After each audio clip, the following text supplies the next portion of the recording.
안녕하세요. 엄청난 불행으로 인해 세상이 무너진 것 같은 고통을 겪었던 30대 여자입니다. 지인이 소개해준 남편은 저보다 2살 위였는데요. 저는 그의 다정하고 배려심 많은 모습에 완전히 마음을 빼앗겨 곧바로 연애를 하게 되었습니다. 그는 데이트 중에 찬바람만 불어도 먼저 제 옷깃을 정리해 줄 정도로 세심하고 상냥한 사람이었어요. 저는 그를 보면서 그의 부모님도 얼마나 따스한 분들일까 가끔 그런 상상을 하곤 했습니다. 이렇게 부드러운 사람의 부모가 차갑거나 엄하실 거라고는 생각하기 어려웠으니까요. 그리고 제 짐작이 맞았다는 걸 직접 눈으로 확인할 수 있었어요. 연애 1년 만에 서로를 확신하게 된 우리는 결혼을 결심했고 허락을 받기 위해 양가 부모님께 인사를 드리러 가게 됐습니다.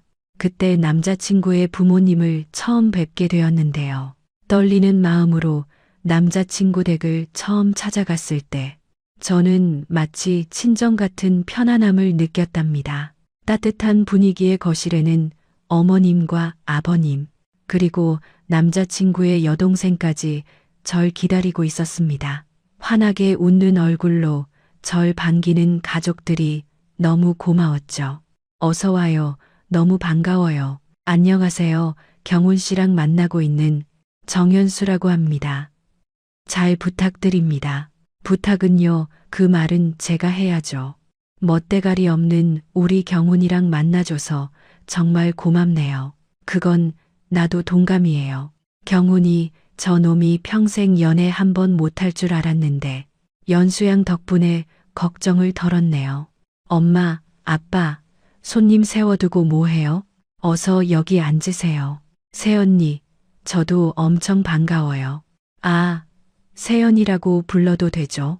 네, 아 그럼요. 가족들의 살갑고 따뜻한 한마디에 굳었던 몸과 마음이 사르르 풀리더라고요.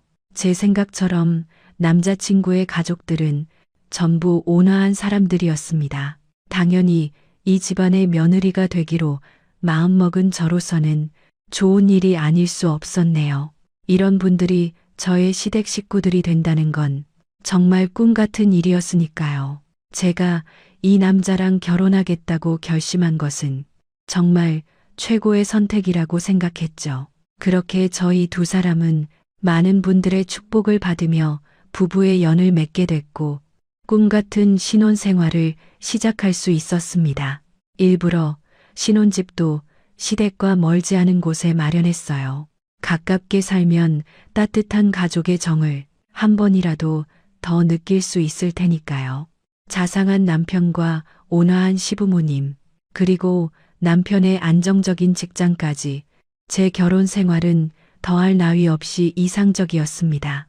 연수야, 우리 며느리 평양냉면 좋아하지? 내가 손수 만들었으니까 오늘은 저녁 먹지 말고 경훈이랑 건너와라. 네, 평양냉면을 직접 만드셨어요? 그럼 먹어보면 알겠지만 직접 소고기 육수를 내서 만든 거니까 사 먹는 것보다 훨씬 맛있을 거야. 번거롭게 뭐 하러 그러셨어요? 사 먹어도 되는데 우리 귀한 며느리한테 좋은 거 해 먹여야지. 난 우리 며느리가 맛있게 먹는 것만 보면 너무 행복하거든. 네, 어머님도 참. 알았어요. 경훈 씨랑 넘어갈게요. 시어머니는 친정 엄마처럼 세심하게 절 챙겼고 시아버님 역시 늘 인자하셨어요. 그리고 저보다 5살 어린 시누이는 절친 언니처럼 대하며 잘 따랐네요. 새언니, 이거 받아요. 이게 뭐예요? 언니, 오늘 제 친구가 호텔 뷔페 식사권이 생겼다고 줬는데 오빠랑 같이 가서 드시라고요. 네? 아니, 이런 게 생겼으면 친구랑 같이 가서 드시지 왜 저를 줘요? 제가 새언니한테 변변하게 해드린 게 없잖아요. 이럴 때 생색 한번 내려고 드리는 거예요. 그러니까 가서 맛있게 드시고 오세요. 안 그러셔도 되는데 암튼 감사히 받을게요. 그런데 언니는 연애 안 해요? 이렇게 예쁜 사람이 왜 남자를 안 만나요? 글쎄요, 다른 사람들 눈에는 제가 안 예쁜가 보죠. 그래도 괜찮아요. 언젠가는 저도 좋은 사람 생기겠죠. 뭐, 신우는 성격도 구김없고 밝은 사람이었어요. 얼굴도 귀여운 상이어서 어디 가서 인기도 많을 스타일이었는데 남자에 관심이 없는지 좀처럼 연애한다는 소리가 들려오지 않더라고요. 하지만 그런 부분을 제가 이래라 저래라 할 수 있는 건 아니니까 어련히 알아서 하겠거니 하고 말았죠. 그러는 사이 전 임신을 했고 잘생긴 아들을 출산했습니다. 제가 떡두꺼비 같은 손주를 안겨드리자 시댁은 축제 분위기나 다름없었어요. 첫 손주를 본 시어머니와 시아버지는 눈물을 감추지 못하셨네요. 결혼에 이어 출산까지 정말 정신없이 시간이 흐르더라고요. 많은 분들이 아시겠지만 아이를 기르는 일은 정말 보통 일이 아니었어요. 하루가 어떻게 흘러가는지 모를 정도로 바빴습니다. 아마 시어머니 도움이 없었으면 훨씬 더 힘들었을 거예요. 그래도 시어머니의 야무진 손이 있었기에 고된 육아를 잘 해내고 있었죠. 그러던 어느 날이었습니다. 애 때문에 시댁에 잠시 들렀는데 정말 오랜만에 신우를 보게 됐어요. 제가 아이를 낳은 뒤에는 신우 얼굴 보기가 참 힘들었거든요. 언니, 우리 오랜만에 보네요. 그동안 뭐 하고 지내셨어요? 아, 그냥 이것저것 하면서 지냈어요. 새언니도 잘 계셨죠? 그럼요, 잘 있었죠. 언니, 언제 한번 집에 놀러 와요. 조카가 많이 컸어요. 네, 알겠어요. 그럼 놀다 가세요. 전 약속이 있어서. 아, 그래요. 알았어요. 그럼 나중에 또 봐요. 그런데 오랜만에 본 신우의 모습은 좀 의외였습니다. 특유의 밝은 기색은 사라졌고 뭔지 모르게 우울한 기운이 느껴지더라고요. 그래서 남편에게 신우에게 무슨 일이 있냐고 물었죠. 선영이 안색이 별로네. 무슨 일 있나? 선영이? 그러게 나도 최근에 몇 번 봤는데 애가 좀 우울해 보이긴 하던데 진짜 무슨 일 있나? 회사에서 안 좋은 일 있었나? 내가 요새 애 키우느라 선영이한테 너무 신경을 못 썼나 보다. 내일 선영이랑 커피나 한 잔 마셔야겠다. 그래, 당신이 한번 떠봐. 선영이 당신 잘 따르잖아. 전 다음 날 일부러 시간을 내서 신우와 만났어요. 밥도 먹고 차도 마시면서 혹시 무슨 일이 있었는지 조심스레 물었네요. 언니, 요새 무슨 고민이 있어요? 낯빛이 너무 안 좋은데요. 네, 아니요, 고민은요. 고민 없어요. 그래요? 제가 보기엔 고민이 많은 사람처럼 보이는데 잘 웃지도 않고 얼굴에는 그늘만 있고 정말이에요. 정말 무슨 일 없는 거예요? 네, 없어요. 요즘 회사에 일이 많아서 그런가 봐요. 그러니까 회사에도 적당히 해야죠. 시킨다고 다 하면 더 시킨다니까요. 돈도 좋지만 건강이 먼저 아니겠어요? 네, 그럴게요. 걱정해줘서 고마워요, 새언니. 회사 일 때문이라는 신우의 말에 조금 안심을 했지만 혹시 무리한 업무에 건강이 상하는 건 아닌가 걱정도 되더라고요. 그렇게 절 따르던 신우였는데 육아 때문에 바쁘다는 핑계로 신우에게 신경을 못 썼던 게 마음에 걸리기도 했고요. 제 나름대로는 틈날 때마다 우울해진 신우와 시간을 좀 보내야겠다고 마음먹고 있었는데요. 하지만 오히려 제게 상상도 하기 힘든 큰 불행이 기다리고 있었을 줄은 꿈에도 몰랐습니다. 아들의 예방 접종 날이었어요. 하필 그날 컨디션이 너무 안 좋더라고요. 그래서 남편한테 부탁을 좀 했죠.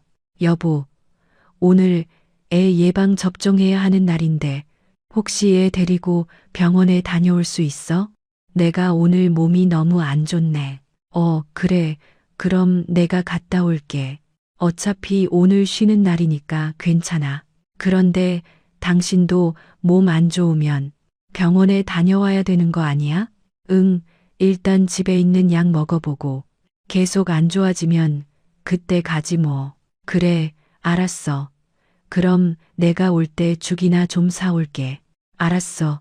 잘 다녀와. 그렇게 아기와 함께 남편을 보낸 후 소파에 누워 까무룩 잠이 들었어요. 그런데 그 사이에 꾼 꿈이 몹시 사나운 겁니다. 식은땀이 뻘뻘 나도록 말이죠. 그렇게 얼마나 잤을까요? 시끄럽게 울리는 휴대폰 소리에 겨우 눈을 뜨고 전화를 받았는데요. 글쎄, 전화가 걸려온 곳이 경찰서라는 거예요. 그러면서 저한테 한다는 소리가 남편이 사고를 당해서 병원에 실려갔다는 거죠. 전 그때까지만 해도 보이스피싱인 줄 알았어요. 남편은 애를 데리고 동네 병원에 갔는데 무슨 사고를 당하나 싶었으니까요. 그게 무슨 말이에요? 왜 우리 남편이 응급실에 가 있어요? 금방 예방 접종하러 동네 병원에 갔는데 남편분이 안경훈 씨 맞죠? 안경훈 씨가 운전하던 차량이 교차로에서 신호 위반 차량이랑 사고가 났습니다. 차가 전복되는 바람에 크게 다치셨어요.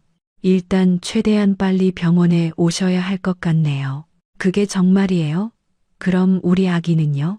아기도 같이 타고 있었을 텐데 그건 병원에 오셔서 확인하셔야 될 것 같네요.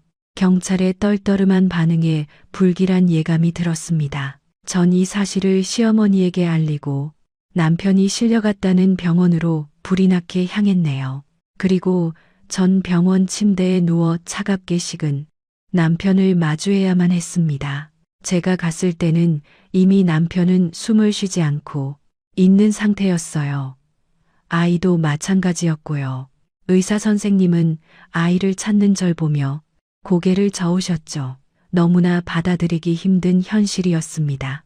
집과 멀지 않은 병원에 다녀오기로 한 남편과 아들이 왜 이렇게 차가운 곳에 누워 있는 건지 도저히 믿어지지가 않더군요. 전 오열하는 시댁 식구들을 보면서 이게 꿈이 아니라 진짜라는 걸 알 수 있었어요. 병원 복도에서 쓰러졌다가 문득 눈을 떠보면 병원 침대였고 다시 발버둥을 치며 기절을 하길 반복했습니다. 아유, 연수야, 일을 어쩌니 어쩜 좋아. 어머니, 이제 우리 어떻게 해요? 저 경훈 씨 없이 우리 아들 없이 어떻게 사냐고요. 저는 남편과 아들을 잃었고 시어머니는 아들과 손자를 잃었습니다. 갈갈이 찢기는 그 마음이 얼마나 참담하고 고통스러웠는지 모릅니다. 눈물과 함께 남편과 아들을 떠나보내는 날, 우리 가족은 갑작스러운 이별에 무척 힘들어했습니다. 새언니, 너무 힘들겠지만 조금이라도 힘을 내요. 새언니마저 쓰러지면 큰일이에요. 새언니, 우리 조금만 더 견뎌봐요. 언니, 너무 힘들어요. 차라리 내가 병원에 갔으면 이런 일은 없었을 텐데, 나 때문에 일이 벌어진 것 같아서 너무 괴로워요. 그런 말 하지 마세요. 이게 왜 새언니 때문이에요? 언니는 아무 잘못 없어요. 그러니까 그런 생각하지 마세요. 이런 큰일을 겪으며 자기도 모르게 의지할 곳을 찾게 됩니다. 제게 시부모님과 신우가 없었더라면 너무 견디기 힘들었을 거예요. 그래도 가족 어깨에 기대고 손을 맞잡아 주었기 때문에 버틸 수 있었던 것 같아요. 한꺼번에 두 사람을 잃은 저는 삶의 의욕까지 잃어가고 있었어요. 하지만 시어머니의 위로에 조금씩 힘을 내려고 노력했죠. 어머니 당신도 아들을 잃은 아픔이 얼마나 컸겠습니까? 제가 아들을 잃어버리니까 그 심정이 어떨지 알겠더군요. 자신보다 절 신경 쓰는 시어머니를 보며 너무나 안타까운 마음이 들었네요.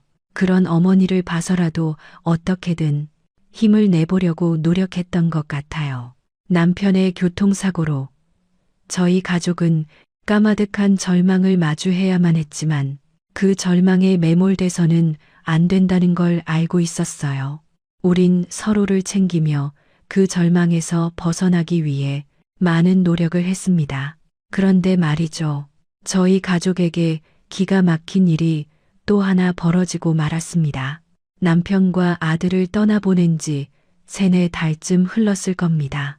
아픔은 여전했지만 다시 일상을 살아내기 위해 무던히 노력 중이었죠.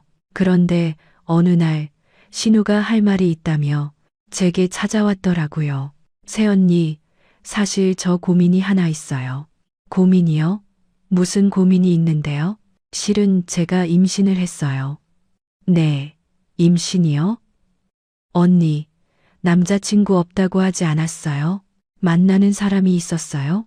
네, 그렇긴 한데 제가 임신을 했다는 소식을 듣고는 연락이 안 돼요. 이제 제가 어떻게 할지 잘 모르겠어요. 새언니는 어떻게 생각하세요? 딱히 만나는 사람이 없었던 걸로 알고 있었는데 갑작스러운 임신 소식을 전하니까 무척 당황스럽더라고요. 그러고 보니까 신우 아랫배가 볼록해진 것이 눈에 들어오기 시작했습니다. 신우는 제게 아이를 낳아야 할지 아니면 포기해야 할지를 물었습니다. 제가 결정할 문제는 아니었지만 전 찾아온 생명을 저버리는 건 엄마가 할 짓이 아니라고 말해줬어요. 제 말을 들은 신우는 한참을 망설이다가 이내 고개를 끄덕이더라고요. 네, 조언 감사해요, 언니. 제가 조금만 더 생각해보고 집에다 얘기할게요. 네, 신중하게 잘 생각해보세요. 그리고 언니, 전 언니 편이라는 거 잊지 마세요. 저는 신우의 비밀을 당분간 지켜주기로 약속했고 인생의 중대한 기로에 놓인 신우는 얼마 후 가족들에게 임신 사실을 알렸어요. 저도 그 자리에 함께 있었는데요. 놀란 시어머니가 고래고래 소리를 치시는 바람에 저도 무척 놀라고 말았습니다. 너 지금 그게 가장 큰 말이냐? 어디서 덜컥 임신을 해와서는 갑자기 애를 낳겠다고? 그럼 애비 없이 혼자 애를 키우겠단 거야? 그게 말이나 돼? 엄마, 나 잘할 수 있어. 나 혼자 열심히 키워볼래. 그러니까 이해해줘. 그러니까 애 아빠가 누구냐고. 누구길래 이렇게 무책임한 짓을 벌이고 도망쳐 버렸냐고? 너 이거 절대 안 돼. 난 절대 용납 못한다고. 당신은 왜 가만히 있어요? 지금 시집도 안 간 딸이 임신해서 애를 낳겠다는데 그렇게 꿀먹은 사람처럼 가만히 있을 거예요? 그래, 나도 엄마 말이 맞다고 생각한다. 혼자서 애를 키우는 건 무리야.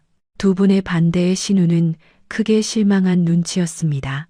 특히 시어머니의 반응은 거의 분노에 가까웠어요. 하지만 그런 결정을 내릴 수밖에 없는 신우에게도 사정이 있었을 겁니다. 왠지 모르게 곤란에 빠진 신우의 편을 들어주고 싶단 생각이 들더라고요. 어머니, 언니도 마음이 얼마나 힘들겠어요. 뱃속의 아이는 점점 커가고 아이 아빠는 어디서 뭐하고 사는지도 모르는데 혼자 애 키우고 살겠단 결심이 쉽진 않았을 거잖아요. 그러니 언니 입장도 생각해봐야 할 것 같아요. 그러니까 포기하란 거잖아. 아빠도 없이 애를 혼자 어떻게 키우려고 저러냔 말이야. 하지만 어머니, 자기 자식을 포기한다는 게 정말 쉽지 않다는 거 아시잖아요. 저도 어머니도 자식을 잃어봤잖아요. 제 간곡한 말에 시어머니의 눈빛이 많이 흔들리더군요. 시어머니도 생때 같은 자식을 잃었으니 그 고통이 얼마나 극심한지 잘 알고 계실 겁니다. 시아버님은 그저 거실 천장에만 시선을 고정하고 한숨만 푹푹 내쉬셨고요. 신우는 유일하게 자기 편을 들어준 저에게 감사하다는 눈빛을 보냈습니다. 결국 신우는 시어머니와 몇 번의 부침 끝에 자신의 아이를 끝까지 지키기로 결심을 했고 집에서 몸 관리를 하며 출산할 준비를 하게 됐네요. 사실 애 아빠 없이 아이를 혼자 키우는 것과 애를 포기하고 다시 인생을 시작하는 것 중 어떤 게 더 행복한 일인지는 알 수 없는 거겠죠. 그것은 아마 신우 본인만이 알 수 있는 일일 거예요. 그래서 전 신우의 결정이 가장 중요하다고 생각한 겁니다. 아무튼 신우의 임신 사건은 그렇게 일단락이 됐지만 하루가 다르게 배가 불러오는 신우의 모습을 보니 제 마음도 복잡해졌습니다. 하늘나라에 가 있는 아들 생각도 많이 났고 제가 임신을 했을 때도 생각이 많이 나더라고요. 저는 팔자가 사나워서 그런 어려움을 겪었지만 부디 신우는 아이를 낳고 행복하길 바랐어요.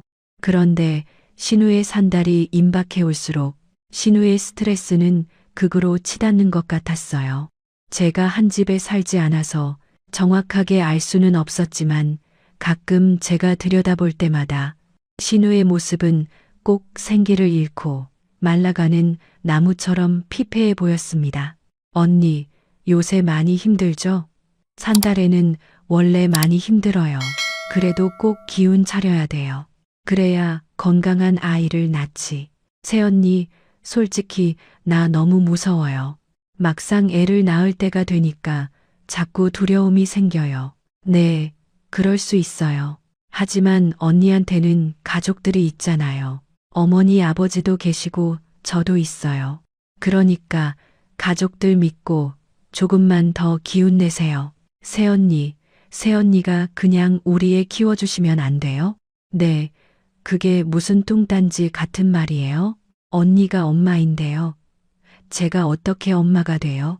저 이 아이 키울 자신이 없어요. 하지만 새언니는 아이를 키워본 경험도 있고 솔직히 아이도 그립잖아요. 제가 양보할게요. 그러니까 언니가 키워주세요. 신우의 기막힌 제안에 말문이 막혔습니다. 우리 아들이 너무나 그리운 건 사실이었지만 그렇다고 다른 애를 키우고 싶다는 뜻은 아니었으니까요. 전 출산을 앞둔 신우가 너무 불안해서 그런 말을 한 거라고 생각했죠. 언니, 불안하고 힘든 마음은 이해해요. 하지만 자기 자식을 보게 되면 정말 너무나 사랑스럽고 행복한 감정을 느끼게 될 거예요. 그러니까 그런 말은 그만하고 마음을 차분하게 가지세요. 그런 제 위로에도 신우는 좀처럼 불안한 마음을 감추지 못했어요. 어머니 말씀을 들어보니까 들쭉날쭉한 신우의 기분이 하루에도 몇 번씩이나 반복된다는 겁니다. 그 정도로 출산을 앞둔 신우의 상태는 아슬아슬해 보였네요. 그런 우여곡절 끝에 신우는 아이를 출산했고 다행히 산모와 아기 두 사람 모두 건강에 이상은 없었어요. 전 신우를 축하해주기 위해서 산후조리원에 있는 신우를 찾아갔습니다. 언니, 정말 수고했어요. 마음이 많이 힘들었을 텐데 정말 잘했어요. 네. 그런데 새언니, 정말 안 되겠죠? 네? 뭐가 말이에요? 우리 애 말이에요. 새언니가 우리 애 엄마가 돼주시면 안 돼요? 전 정말 괜찮아요. 언니, 자꾸 그런 말 하면 저 다시는 언니 안 봐요. 저 다른 사람 아이 키우고 싶은 마음 추호도 없어요. 저 우리 아들 가슴에 묻고 하루하루 살얼음판을 걷는 기분으로 살고 있어요. 그런 저한테 그런 말하는 거 정말 잔인한 행동이에요. 그러니까 이제 저한테 그런 말 하지 말아주세요. 네, 기분 나쁘게 할 생각은 아니었는데 죄송해요. 저는 신우가 다시는 이 말도 안 되는 부탁을 하지 못하도록 단호히 거절했습니다. 아이를 키울 자신이 없었다면 처음부터 그런 결정을 하지 말았어야죠. 애가 물건도 아니고 이제 엄마가 된 사람이 무책임한 말을 뱉는 게 너무 화가 났어요. 그런데 말입니다. 제 말을 알아들은 줄 알았던 신우가 정말 어처구니 없는 짓을 벌일 줄 누가 알았겠습니까? 신우는 산후조리원에서 몸조리를 한 뒤에 아이와 함께 시댁에서 지내고 있었는데요. 어느 날 커피 한 잔 마시고 싶다며 애를 데리고 저희 집에 오겠다는 겁니다. 저는 한결 나아진 신우의 모습에 안심을 하고 이런저런 수다를 떨며 시간을 보냈죠. 그런데 신우가 잠깐 편의점에 가서 뭘 사오겠다면서 바깥에 나가더라고요. 그냥 그런가 보다 하고 신우의 애를 보며 신우를 기다렸는데요. 30분이 넘어도 오질 않고 1시간을 기다리고 3시간이 지나도록 돌아오질 않는 겁니다. 전화를 수십 번이나 걸어봤지만 연락이 닿지도 않았어요. 설마 신우가 무작정 애를 맡기고 사라진 건 아닌가? 순간 가슴이 덜컥 내려앉더군요. 전 이 사실을 곧장 시어머니에게 알렸어요. 신우가 애를 맡기고 행방불명이 돼버렸다고요. 놀란 시어머니가 부랴부랴 저희 집으로 달려오셨고 경찰에 신고를 해야 하나 망설이던 순간 신우에게서 문자 한 통이 날아왔습니다. 짧은 문자에는 이렇게 쓰여 있더군요. 새언니, 실망시켜서 죄송해요. 하지만 전 도저히 애를 키울 자신이 없어요. 염치 없는 부탁이지만 우리 아기 잘 좀 부탁해요. 신우의 문자를 보고 난 뒤에야 신우가 일부러 제게 아이를 맡긴 것이라는 걸 깨달았어요. 시어머니는 애를 버리고 달아난 딸에게 크게 실망했고 결국 이럴 줄 알았다며 분통을 터뜨리셨죠. 신우를 찾기 위해서 경찰에 신고를 해봤지만 경찰에서 할 수 있는 건 아무것도 없었습니다. 우리 가족은 집을 나간 신우를 찾기 위해 백방으로 노력해봤지만 끝내 신우는 찾을 수가 없었네요. 신우의 아이는 시어머니가 데리고 갔기 때문에 신우의 바람과는 다르게 제가 신우의 애를 돌보진 않았어요. 저는 왜 신우가 저한테 아이를 맡기려고 한 건지 이해가 잘 되지 않았습니다. 정말 애를 맡길 생각이었다면 올케인 저보다는 차라리 부모님이 훨씬 안심이지 않았을까요? 정말 아이를 잃은 제가 남의 아이를 키울 거라고 생각한 건지 아니면 그냥 부모님에게 짐을 지어드리고 싶지 않았던 건지 알 수 없는 일이었습니다.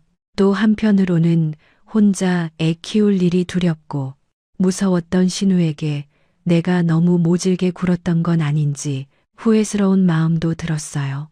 자기 대신 애 엄마가 돼달라는 부탁을 곧이곧대로만 들을 게 아니라 자신을 도와달라는 목소리로 들었다면 일이 이 지경까지 가진 않지 않았을까 생각을 하면 할수록 아쉬운 생각이 많이 들더라고요. 하지만 애를 맡기고 사라진 신우는 석 달이 넘도록 연락 한 통이 없었고 전 신우가 무사히 돌아오기만을 손꼽아 기다릴 수밖에 없었네요. 그러던 어느 날 굵은 비가 추적추적 내리던 밤이었습니다. 저는 밤늦게 걸려온 시어머니의 전화를 받게 됐는데요. 시어머니의 울음 섞인 목소리를 듣자마자 제 심장이 덜컥 내려앉는 것 같더군요. 예, 연수야. 일을 어떡하면 좋니? 이제 나 어떻게 살아? 왜요, 어머님? 무슨 일인데요? 지금 경찰서에서 전화가 왔는데 우리 선영이가 영안실에 있다잖아. 뭐라고요? 영안실이요? 그래, 애가 횡단보도를 건너다가 트럭에 치이고 말았단다. 아유, 내 팔자야. 아이고, 내 팔자야. 연수야, 나 이제 어떻게 살면 좋으니? 시어머니의 울음소리가 귀에 잘 들리지 않았어요. 그저 제 귓가에는 신우가 병원 영안실에 있다는 말만 맴돌더라고요. 그 이야기를 듣자마자 혼이 빠진 것처럼 정신이 멍해지더군요. 신우가 이 세상 사람이 아니란 말이 비현실적으로 느껴졌습니다. 저는 겨우 정신을 챙기고 시부모님과 함께 병원으로 향했어요. 신우는 본래 살던 곳이랑은 전혀 다른 지역에 살고 있었더라고요. 그런 걸 보면 아무도 모르는 곳에서 혼자 살고 싶었던 모양입니다. 아이고, 이 미련한 것은 왜 혼자 타지에 가서는 이런 몰골로 나타나. 아유, 내 새끼는 어떻게 하라고. 시어머니는 신우를 흔들며 통곡을 했고 시아버지는 코를 훌쩍이며 눈물을 닦으셨죠. 저 또한 가만히 누워있는 신우의 모습이 낯설기만 했습니다. 그런 신우에게 쉽게 다가가지 못하고 펑펑 눈물만 쏟았어요. 신우의 사건을 맡은 담당 형사의 말에 따르면 대형 트럭이 횡단보도를 건너는 신우를 발견하지 못하고 그대로 들이받았다고 하더군요. 구급차가 도착했지만 손 쓸 것도 없이 그 자리에서 숨지고 말았다는 겁니다. 그렇게 말하며 담당 형사가 건네준 박스는 사고 당시 신우가 들고 있었던 신우의 마지막 유품이었어요. 길 건너 우체국에 가려고 했던 건지 그 박스에는 제가 사는 주소가 적혀 있었습니다. 박스를 열어보니까 아기 옷과 용품들이 들어있더군요. 그걸 본 순간 또다시 눈물이 차올라 시야가 뿌옇게 흐려지는 겁니다. 애를 맡겨두고 모질게 떠날 때는 언제고, 그래도 모정은 남아 있었던 건지 신우는 제게 자기 새끼 쓸 물건들을 보낼 생각이었던 겁니다. 그러다가 그만 사고를 당하게 된 것이었고요. 참 불쌍하고 쓸쓸한 마지막이 아닐 수 없습니다. 아이가 커가는 모습을 보면서 소소한 행복을 느끼며 살 수도 있었는데 왜 그러지 못하고 이런 결말을 맞이해야 했는지 전 신우의 인생이 참 측은하단 생각이 들었어요. 하긴 아들, 딸 모두를 잃은 시어머니도 남편과 아들을 잃은 저도 여기저기 다 불쌍한 사람 투성이었습니다.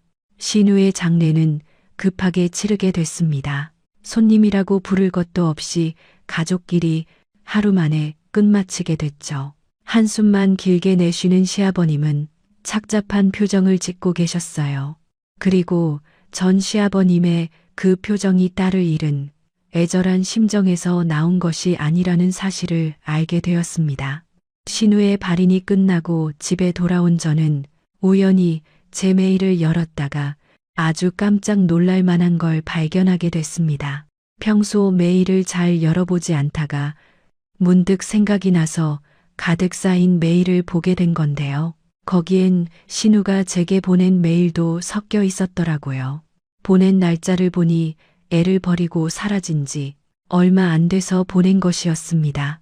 신우가 보낸 메일에는 동영상 파일이 첨부돼 있었는데 그 동영상은 신우가 직접 자기의 모습을 찍은 영상 편지와 같은 것이었어요. 신우는 저에게 할 말이 많았던 거였죠. 그리고 그 동영상 속 신우가 제게 해준 말은 정말 어마어마한 진실이 있었습니다. 새언니, 많이 놀랐죠. 마음 같아선 통화를 하고 싶지만 그럼 새언니한테 설득당할 것 같아서 이렇게 영상 편지를 남겨요. 제가 아이를 버리고 훌쩍 떠나서 참 실망하셨을 거예요. 그런데 저도 제 아이를 새언니에게 맡겨두고 떠나는 게 쉽지 않았어요. 저한테는 그럴 수밖에 없는 사정이 있었어요. 이 비밀은 무덤까지 가지고 갈 생각이었는데 새언니에게만은 밝히고 싶네요. 사실 우리의 아빠는 절 버리고 도망친 게 아니라 저와 아주 가깝게 있었어요. 다만 누군지 밝힐 수 없었던 것뿐이죠. 새언니, 저희 애 아빠는 바로 신우는 초췌한 안색으로 덤덤하게 애 아빠가 누군지 밝혔는데요. 진실을 알게 된 저는 너무 놀라서 손을 벌벌 떨고 말았네요. 신우 아기의 아빠이자 신우 남편은 바로 시아버님이셨습니다. 그러니까 아버지가 딸과 부적절한 관계를 맺고 아이까지 낳아 버린 것이었죠. 너무 충격적이어서 전 말을 잇지 못했네요. 신우는 자신이 아기였을 때 이 집에 입양된 수양딸이라고 하더군요. 몰랐던 사실이었지만 그렇다고 해도 시아버님과 신우의 은밀한 관계는 용납할 수 없는 일이었어요. 신우 또한 자신의 아버지와 그런 감정을 갖고 또 넘지 말아야 할 선을 넘은 것에 대한 후회를 강하게 하고 있더군요. 어머니 얼굴을 보고 있자면 도저히 자기 자식을 기르지 못하겠다는 생각이 들었답니다. 그래서 아이를 제게 맡겨놓고 잠적해버린 거고요. 신우는 간곡히 제게 부탁했어요. 자기 애를 어머니에게 보내지 말고 제발 저보고 키워달라며 오열하더군요. 저는 동영상 속 신우를 보며 하늘이 무너지는 것 같은 심정을 느꼈습니다. 도대체 어떻게 이런 일이 벌어질 수 있는 건지 먼저 간 신우와 또 그저 침묵만 지키고 있는 시아버지에게 너무 실망했네요. 아무것도 모르는 시어머니는 도대체 무슨 죄란 말입니까? 신우의 매일을 연 순간 전 이 비밀을 지켜야 할지 말아야 할지 심각한 고민을 하게 됐습니다. 신우를 위해서 이 기절초풍할 만한 진실을 틀어막아야 할까요? 아니면 자기 남편과 딸 사이에서 나온 자식인 줄도 모르고 아이를 키우고 있을 시어머니를 위해 진실을 밝혀야만 할까요? 한참을 고민한 끝에 저는 진실을 밝히겠다는 쪽으로 결론을 냈습니다. 신우에겐 미안한 일이지만 두 사람의 어긋난 사랑에 시어머니가 희생되는 건 부당하다는 생각이 들었죠.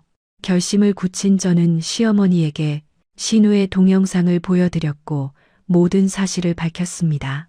그런데 시어머니의 반응이 좀 놀라웠어요. 시어머니는 마치 이런 일이 벌어질 줄 알았다는 듯 자신의 가슴을 치며 통곡하시더라고요. 내가 이럴 줄 알았지. 평생 산 남편이고 평생 키운 딸인데 내가 왜 이상한 기운을 느끼지 못했겠니? 그래도 설마 했다. 남의 자식 데려다 키운 정이 워낙 각별해서 스스럼 없이 대해서 그런 거라고 생각했어. 하지만 마음 한구석에는 의심이 있었지. 그래도 이건 아니잖아. 어떻게 두 사람이 나한테 이럴 수가 있어.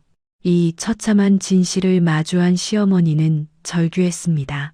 저 또한 그런 시어머니가 너무 가엾어서 눈물을 쏟고 말았네요.